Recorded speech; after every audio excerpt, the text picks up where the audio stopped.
இதையும் தாண்டி அந்த கூட்டத்துல வந்து நிறைய வேற கட்சியில சேர்ந்தவங்க எல்லாம் உள்ள பூந்ததாகவும் நிறைய ரிப்போர்ட் சொல்லப்படுது.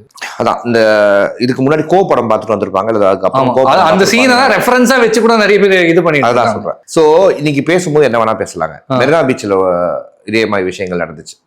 நம்ம ஜல்லிக்கட்டு நடக்கும்போது நிறைய பேர் வந்துட்டு சமூக விரோதிகள் உள்ள வந்துட்டு அப்படின்னு சொன்னாங்க.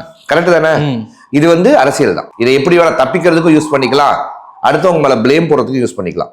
இதே சமூக விரோதிகள் ஏன் உங்க திருச்சி மாநாட்டுக்கு வரல, ஏன் மதுரை மாநாட்டுக்கு வரல? ஏன்னா இது வந்து செந்தில் பாலாஜி அவர்களோட கோட்டை.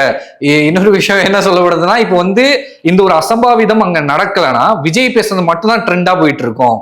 ஸோ அதனால அதுல வந்து அவர் பேசுனது கூட செந்தில் பாலாஜி அவர்களை கூட லைட்டா தாக்கி பேசியிருப்பாப்புல. அந்த விஷயங்கள்லாம் போயிருக்கும்.